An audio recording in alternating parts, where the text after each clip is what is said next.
going all the way across. Oh, okay. So basically, the green on this side is Israel, and beyond that is Syria. So all those buildings and stuff that way. That's Syria.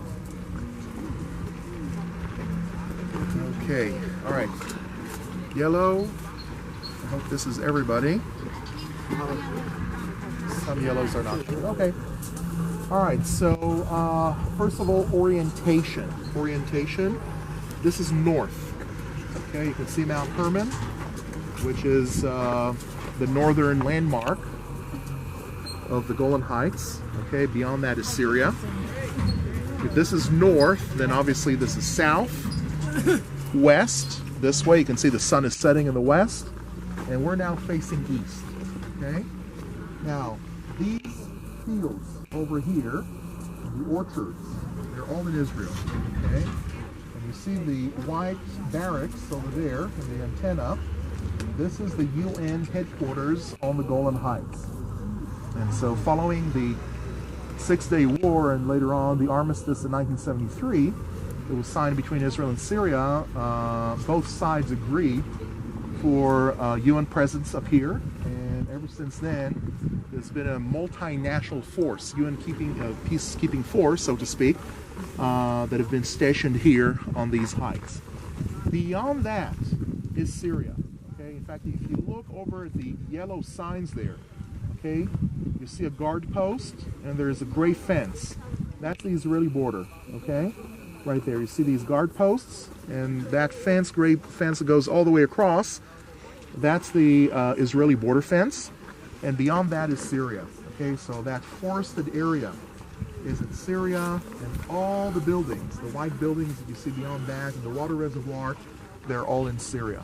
And so earlier on the bus, I told you about this interesting experience that I had several years ago when the different forces were still fighting against each other on the other side of the border. And the artillery barrage that we witnessed was over that village to the right of that reservoir. You see on that slope, there are ruins. If you had binoculars, you'd notice that it's all just a pile of rubble and destroyed buildings. And so that was the distance between the war and us, okay? Yeah, we didn't hang out, we didn't stay here for long, I got to tell you that.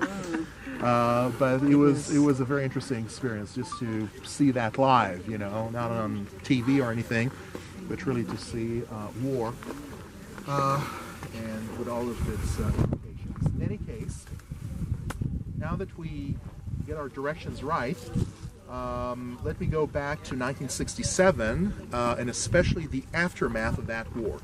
Israel was in a state of euphoria, okay? They thought that this is it. The days of the Messiah have come. Okay, the Messiah was not Jesus, but Moshe Dayan, the Minister of Defense. And everybody was praising the generals, the paratroopers, and the pilots, and everybody except for God. Well, in the years to come, the Israelis believed, okay, and kind of bought into the misconception that the Arabs were not going to attack. Okay, they believed that the Arabs learned their lesson well, and it's going to take them years and years, at least a decade, to regain their military capabilities. Well, guess what? We were wrong. Okay. In the years after the Six-Day War, the Soviets, who supported the Arab nations at the time, remember we need to view this within the broader context of the Cold War, they supplied the Arab armies with a state-of-the-art technology, including surface-to-air missiles, SAM batteries, okay, to deal with the Israeli Air Force. They gave them even the first generation of anti-tank missiles, okay, that were used by special infantry units, and they're called SAGers, okay, basically hand-steered missiles that later on wreaked havoc in the Israeli armor. In other words, they were going to set up the perfect trap for Israel.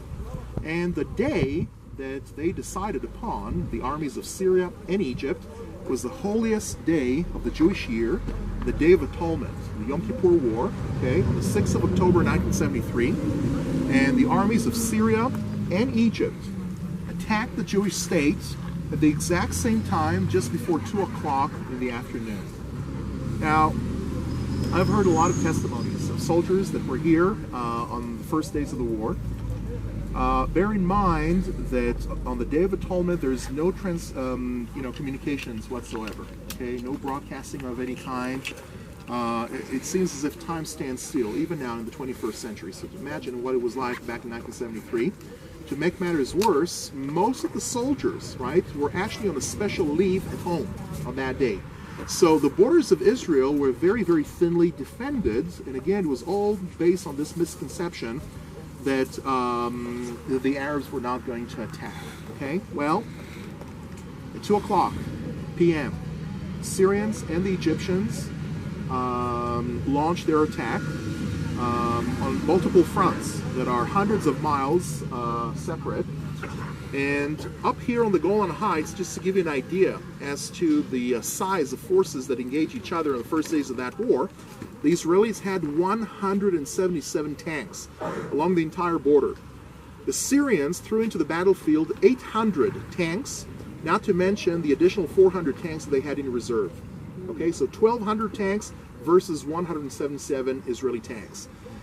The number of soldiers, again, the Syrians threw into the battlefield 40,000 crack troops, and they were up against maybe 2,700 Israeli troops that were stationed in a number of small outposts along the border. That was the ratio, 1 to 8, sometimes 1 to 10 in favor of the Arabs. And of course, to make matters worse, the situation in the south along the Suez Canal was not a whole lot better, okay? The same thing. A line which was 100 miles long was defended by 500 Israeli soldiers on the first line, okay? They were up against 80,000 crack troops of the Egyptian army, not to mention all the other equipment and stuff that they threw into the battlefield. This is how Israel started the Yom Kippur War, okay?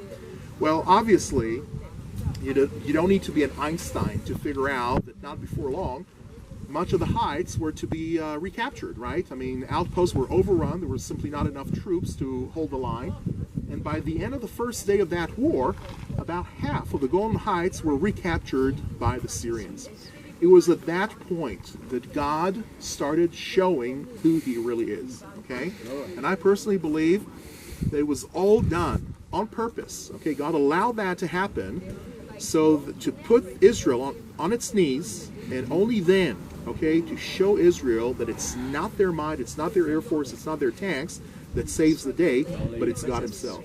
There's absolutely no rational explanation as to how come, in a matter of maybe a week or two, the table had turned in favor of Israel against all odds, okay?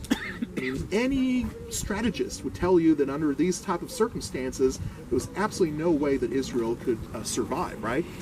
But Israel did survive. And much of that was credited to these little isolated stories, like the defense that was put there over a period of 3 days and nights, okay? They held their ground, miracle after miracle after miracle. There's a story about a tank crew, okay, one single tank that held an entire line at night, and they were up against many dozens of Syrian tanks, and ultimately that gave enough time, for some support to get there by dawn. Okay, so a lot of different miracles that happened over the next days and weeks that ultimately changed everything. And so, despite the serious disadvantage for Israel in the initial phases of that war, in a matter of 3 weeks, Israel was actually winning that war.